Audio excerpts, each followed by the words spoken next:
الله أكبر الله أكبر الله أكبر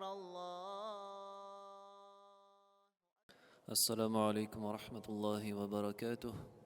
بسم الله الرحمن الرحيم. الحمد لله والصلاة والسلام على رسول الله وعلى آله وأصحابه أجمعين. أما بعد. Альхамдулилля, милости Всевышнего Аллаха Субханаху ва Тааля, продолжаем с вами изучение суры Аль-Кахф, пещера, который повествует нам о 4 интересных событиях, и одно из них, которое мы начали на прошлом занятии с вами изучать. Первая история, о которой рассказывается в суре Аль-Кахф, это история юношей, которые ради сохранения своей религии были вынуждены покинуть свое селение, свой народ и укрыться в пещере. И в дальнейшем Всевышний Аллах Субханаху ва Тааля оказал им свою милость и проявил свое чудо через этих верующих рабов. И продолжаем с 13 аята в суре Аль-Кахф. 13 аят Аллах Субханаху ва Тааля говорит: نحن نقص عليك نبأهم بالحق إنهم فتية آمنوا بربهم وزدناهم هدى. Аллах говорит: نحن نقص عليك. Мы рассказываем тебе. Подобный аят у нас уже был в суре Юсуф. Также начинался: نحن نقص عليك أحسن القصص. Мы рассказываем тебе наилучшую историю. И здесь Аллах говорит: мы рассказываем тебе их историю, то есть историю этих юношей.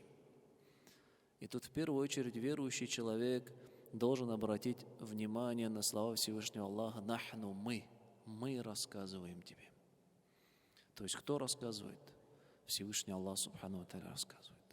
Господь небес и земли, наш Творец, наш Создатель, наш Властелин, Он говорит: я вам рассказываю историю. И когда верующий человек слышит эти слова, Всевышний Аллах, возвеличивая себя таким словом, говорит, то есть я рассказываю вам историю. И услышав это, верующий человек, несомненно, должен прислушаться.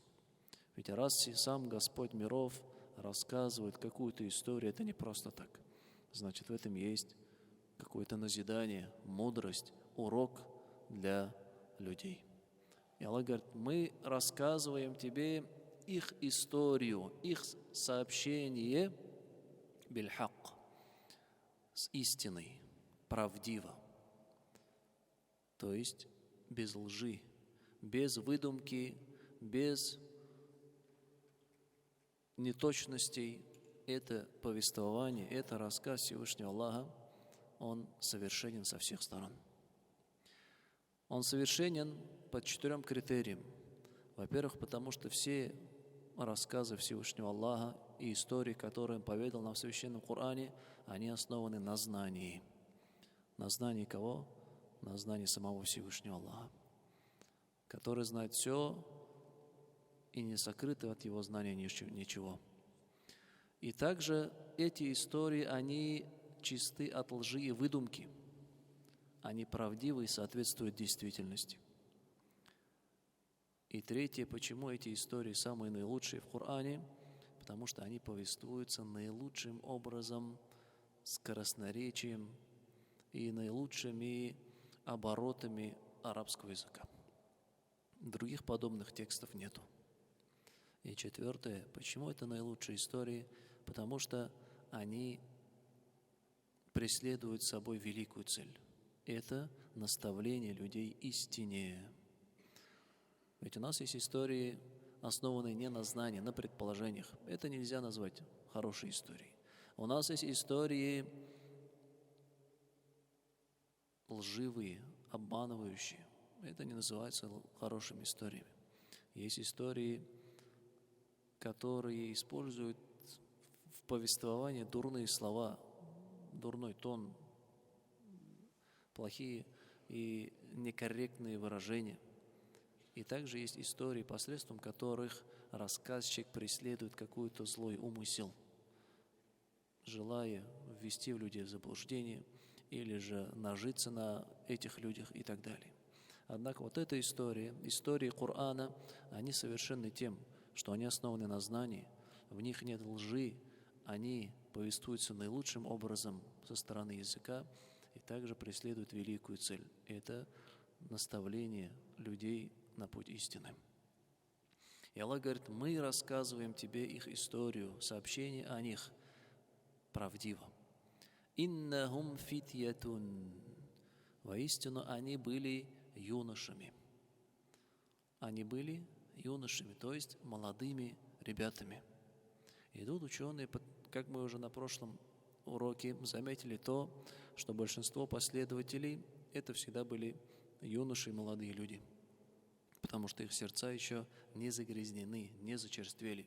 Однако, чем больше человек находится на невежестве, на неверии, тем сложнее будет его в дальнейшем наставить на прямой путь.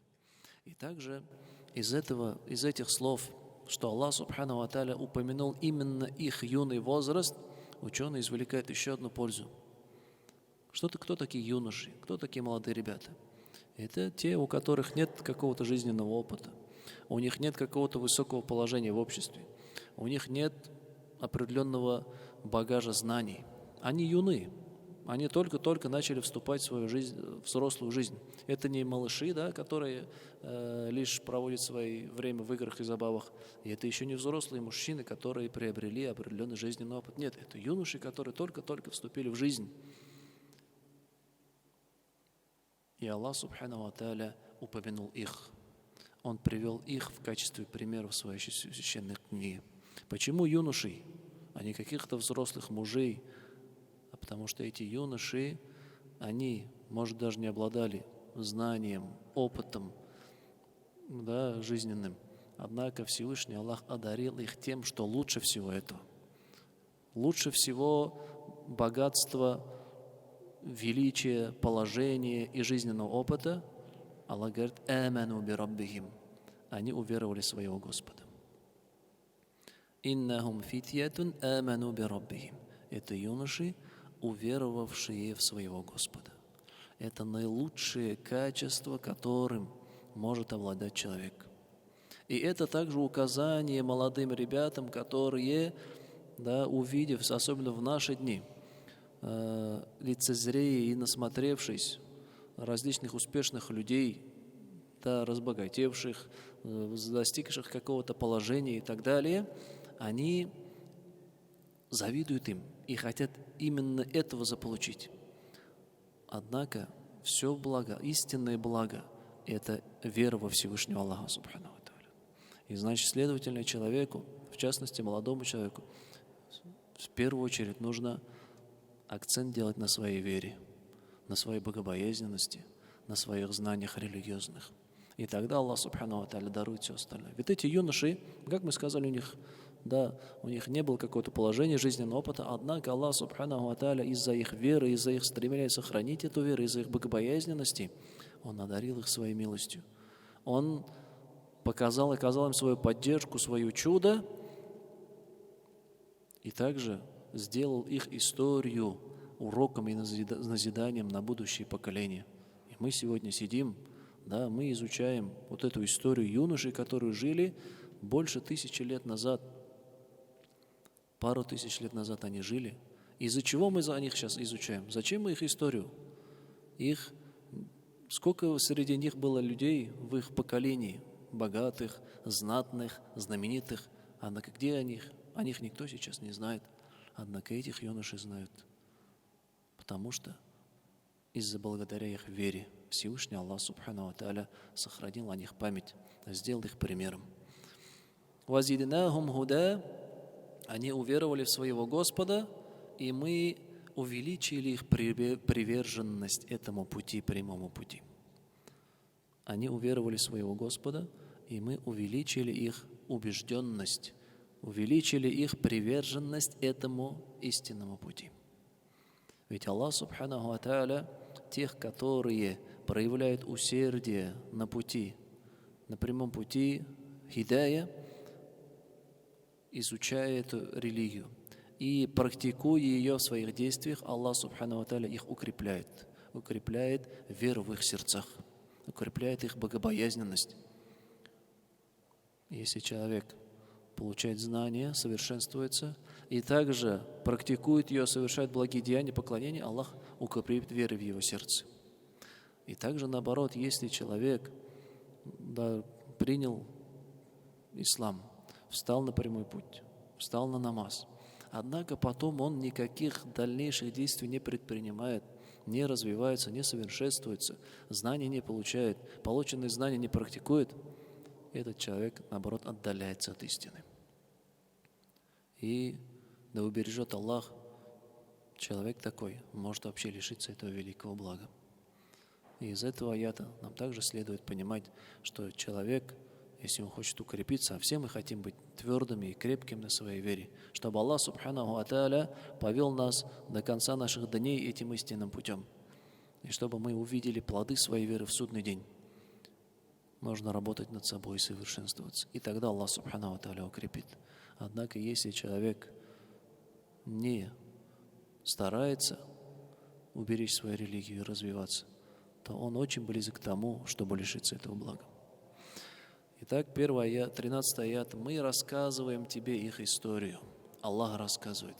А раз Он рассказывает, это не просто так. Историю этих юношей. Это были юноши, не обладающие каким-то положением или жизненным опытом, однако их возвеличила их вера в своего Господа. И мы прибавили им убежденности в их вере, говорит Всевышний Аллах. Далее говорит в 14 аяте: «Варабатана аля кулубихим». И мы укрепили их сердца.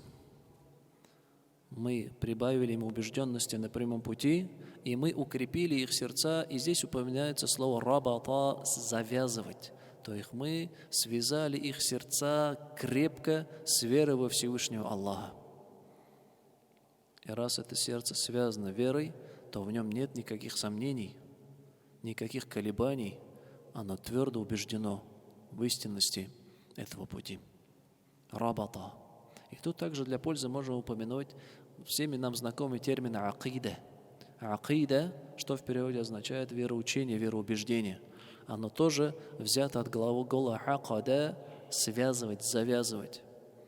То есть слово вероубеждение в арабском языке взято от глагола завязывать. Потому что убеждение человека, оно твердо связано с его сердцем. Это не просто теория или домыслы, или какие-то предположения. Нет, это твердо устоявшееся убеждение в его сердце. И Аллах говорит: «Варабатана аля кулубихим», и мы связали их сердца верой во Всевышнего Аллаха Субханаху ва Тааля, и у них не было никаких сомнений в истинности. «Идh каму факалу раббуна раббу самавати валь ард». В тот момент, когда они встали и сказали: «Наш Господь – это Господь небес и земли». Встали и сказали: «Наш Господь – это Господь небес и земли».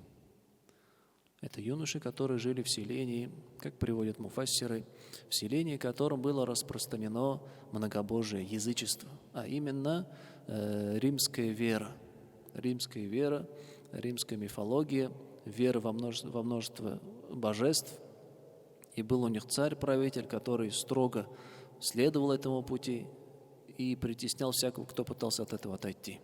И вот эти юноши, видя то, в каком заблуждении находится их народ, и осознав лживость, ошибочность этих убеждений, Всевышний Аллах Субхану ва Тааля привел их к истине, к единобожию, к тавхиду. И они встали и начали говорить, что наш Господь Всевышний Аллах. Вот здесь ученые сказали: встали и начали говорить, тут или действительно в прямом смысле, они встали и начали увещевать свой народ, увещевать своего правителя, что не следует поклоняться Всевышнему божествам различным, однако следует поклоняться лишь Всевышнему Аллаху. Или же встали и сказали: наш Господь Аллах, то есть они встали на путь истины и начали придерживаться этого пути. Наш Господь – это Господь небес и земли. «Лан над'у мин дунихи илаха, лакад кульна идан шатата». и мы не будем обращаться с мольбами ни к кому помимо Него. А если же мы поступим таким образом, то мы произнесем чрезмерное и то, что далеко от истины. Это основа единобожия таухида, слова, которые произнесли эти юноши. Наш Господь – это Господь небес и земли, правитель, Творец, Создатель этих небес и земли. А все, что остальное помимо Творца, это есть творение, сотворенное. И как же мы можем взывать к ним с мольбами и обращениями и совершать обряды поклонения, посвящая им, если все они являются сотворенными или вымышленными, выдуманными? И как можем их предавать, ставить на один ряд с Творцом Всевышним Аллахом Субхану ва Тааля, который создал небеса и землю? Если ведь мы это скажем, то это действительно далекое от истины утверждение. И это и есть, да, вся суть язычества, вся суть многобожия. Творец Всевышний Аллах, Господь, который извечен, нет у него начала, который создал все сущее, одарил своих рабов всеми средствами к существованию, и в один день его рабы, его люди, они берут какое-то творение, созданное им во благо, и ставят это творение на один уровень с Творцом. Да, берут дерево, делают из него изваяние, и к этому дереву начинают обращаться с мольбами и с просьбой о помощи. Разве не это ли величайшее заблуждение? Вместо того, чтобы просить у Господа этого дерева, обращаться к этому дереву. Или вместо того, чтобы просить у Господа звезд, обращаются к звездам. Вместо того, чтобы просить у Господа солнца, огня и других небесных тел, они обращаются к самим этим телам. Поэтому они говорят, если мы это сделаем, то есть обратимся с мольбами и будем совершать обряды поклонения кому-то помимо Всевышнего Аллаха, то мы непременно этими действиями, этими словами совершим действие далекое от истины. Это совсем не соответствует действительности. Наш Господь, Господь небес и земли. И далее эти юноши рассказывают о своем народе.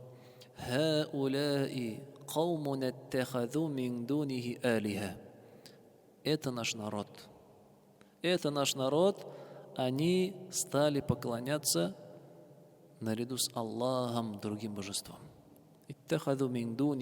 Взяли себе божеств помимо Него, то есть помимо Аллаха.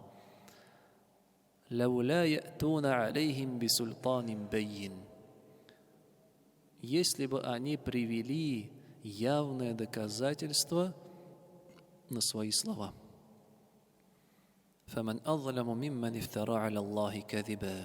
И кто же более несправедлив, чем тот, который возводит ложь на Всевышнего Аллаха? Это наш народ. Они взяли других божеств, измыслили божеств и начали поклоняться их, обожествлять наряду с Аллахом. Но у них нет на это никакого довода. У них нет никакого ясного доказательства на то, что их действия, они правдивы. Они взяли это от своих отцов, от своих дедов, а они откуда взяли? У них нет на это довода. У них нет писания, где было бы предписано, что вот ваши божества, и поклоняйтесь им, ниспосланные от Всевышнего Господа и Творца, который бы сказал, это мои наместники на земле, обращайтесь к ним, посредством них приближайтесь ко мне. Нету на это никаких доводов. Однако люди взяли это себе за веру и начали этого придерживаться. И это наихудшие, самые несправедливые творения. И ширк, многобожие, как Аллах в Коране назвал, «Инна ширка ля зульмун азим». Воистину, многобожие является самой большой несправедливостью. Схожий аят, с этим приходит в суре Ан-Наджм. Мы его зачитаем, потому что это очень глубокий и глубокий по смыслу аят. Аллах говорит, «Ин хия илля асма'ун саммайтумуха антум ва абаукум». Это, то есть те божества, к которым вы обращаетесь, это лишь имена, которые назвали вы и ваши отцы. «Ма анзаля Аллаху биха мин султан». Аллах не ниспослал доказательства, довода по этому поводу. Вы, он народ, какой бы народ ни был, который поклоняется кому-то помимо Всевышнего Творца. И у них есть разные божества, они назвали их разными именами. Аллах говорит, что это лишь имена, которыми назвали вы и ваши отцы своих божеств.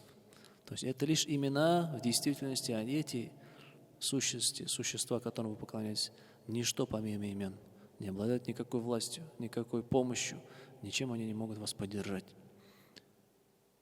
И Аллах не отправлял вам довода на ваши действия, чтобы вы взяли божеств помимо Него. «И яттаби'уна илля ззанна ва ма тахваль анфус». Вот это очень важные слова. И они точно описывают состояние большинства людей, которые не следуют за истиной. Аллах говорит: «И яттаби'уна илля ззанна». Они лишь следуют предположениям и своим страстям. То, к чему стремится их похоть. Люди, большинство, которые отказываются принимать истину, отказываются уверовать. Почему они это совершают? Не потому, что они убеждены в истинности своего вероубеждения, вероучения. В наши дни особенно. В наши дни, когда сильно распространено безбожие, да, атеизм. Почему люди не веруют? Потому что Аллах говорит, они следуют разным предположениям. Или сегодня это можно назвать, да, словом теории. Теория, предположение. Это одно и то же. Это то, что не имеет под собой никакой, да, доказательной базы. Кто-то предположил, наверное, вот так вот оно устроено. Вот эта теория. И люди сегодня следуют этим теориям. А что такое теория? Предположение. Нет довода на это. У них нет основания. Или же они следуют своим страстям. Отказываются принимать истину, потому что тогда им придется поменять свой образ жизни. Придется отказаться от утехи и потаканию своим страстям. И поэтому они не следуют и не ищут истину. Вот две причины. Всевышний Аллах точно указал, ведь Он знает свои творения лучше, чем кто бы то ни был. Они отказываются принимать истину, не следуют за ней, не изучают ее, не ознакомливаются с ней. Почему? Потому что они следуют разным предположениям, разным теориям. А вот он так думает, а третий вот так думает, но при этом не имея никакой доказательной базы, никаких явных доводов.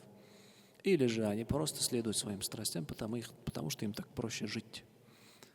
И нет у них никакой убежденности в своем образе жизни, в своих убеждениях. И, однако, в противовес этому что? Истина, которая пришла от Всевышнего Аллаха Субхану ва Тааля, она ясная, она явная и понятная каждому. Стоит человеку лишь открыть эту истину. Священный Коран, послание пророка Мухаммада, саллаллаху алейхи вассалям, он тут же поймет правдивость всего этого.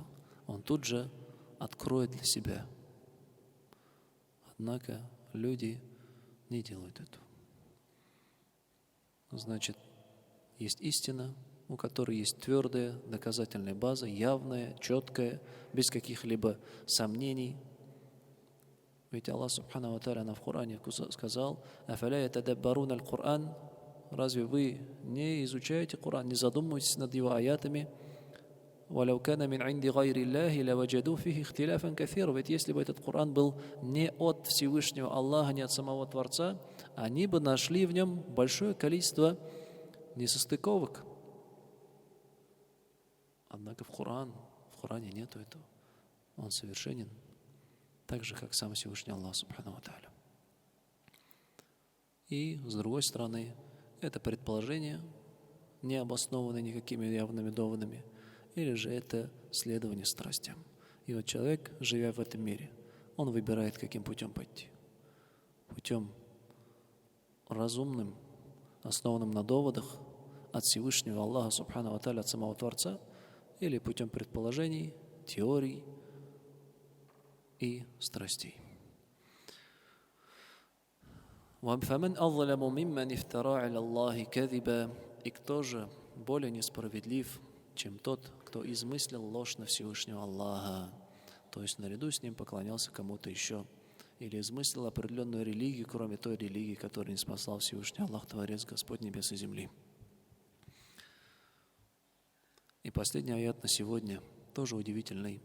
Аллах говорит: وَإِذِ اعْتَزَلْتُمُوهُمْ وَمَا يَعْبُدُونَ إِلَّا اللَّهَ فَأْوُوا إِلَى الْكَهْفِ يَنْشُرْ لَكُمْ رَبُّكُمْ مِنْ رَحْمَتِهِ وَيُهَيِّئْ لَكُمْ مِنْ أَمْرِكُمْ مِرْفَقًا. И Аллах, обращаясь к этим юношам: если вы отстранитесь от своего народа и от того, чему они поклоняются, укройтесь же в пещере. «Яншур лякум мир рахмати, раббукум мир рахматихи». Ваш Господь распространит на вас свою милость. Если вы отстранитесь от своего народа и от того, чему они поклоняются, это положение этих юношей, Аллах говорит: укройтесь в пещере. Что такое пещера? Что там есть в пещере? Пещера — это что-то просторная, уютная, обширная местность. Нет, это тесная местность в скале, где нет даже света, мрак. И нет там никаких средств к существованию, там не растут овощи, фрукты, там нету какой-то торговли или способа заработка и существования. Пещера — это пустота, где нет ничего. Да. Нет воздуха там мало, там нет света и нет никаких средств к существованию. Аллах что говорит? Если вы отстранитесь от всего этого, то есть отстранитесь от ширка, многобожия и от предавания к Аллаху товарища и уверуйте во Всевышнего Аллаха, отправляйтесь в пещеру. Аллах вам дарует свою милость, говорит. Аллах дарует свою милость. Милость значит Всевышнего Аллаха Субхану ва Тааля. У нее нет никаких ограничений. Не обязательно находиться на просторной, плодотворной земле, под светом, под нуром, в условиях, пригодных для наилучшего существования. Нет. Милость Аллаха Субхану ва Тааля, она не имеет ограничений по времени или месту, или условий каких-либо. Единственное условие для достижения милости Аллаха — это что? «Иннахум фитьятун аману би раббихим». Это юноши, которые уверовали в своего Господа. Если человек искренне будет веровать во Всевышнего Аллаха Субхану ва Тааля, чтить Его заповеди, совершать Его повеления, стороняться от Его запретов, где бы он ни был, в каком бы положении ни находился, даже внутри горы, в пещере, где нет абсолютно ничего, Аллах Субхану ва Тааля не оставит его от своей милости. Аллах не оставит его от своей милости. Самое важное для человека — это верить во Всевышнего Аллаха Субхану ва Тааля искренне. И вот говорит же: «Фа'у иляль кахф», направляйтесь в пещеру, и Аллах яншур лякум, распространит вам свою милость. «Ваюхайи лякум мин амрикум мирфака», и уготовит поддержку для вашего дела. Ваше дело — сохранение религии. Всевышний Аллах Субхану ва Тааля не оставит вас без своей помощи. Вот эти аяты, да, дорогие братья, мы часто их читаем, стараемся каждую пятницу читать. Возможно, мы даже их читали с переводом. Однако какие глубокие мудрости извлекают ученые из этих аятов. И как мы сказали, смысл историй коранических — это не сколько удивление людей различными чудесами, которые происходили, а многие обращают именно на эти моменты, на какие-то числа, мистику и так далее. Нет, смысл аятов именно извлечение польз из этих событий. Вот эти юноши, которые не обладали ни положением, ни жизненным опытом, ничем,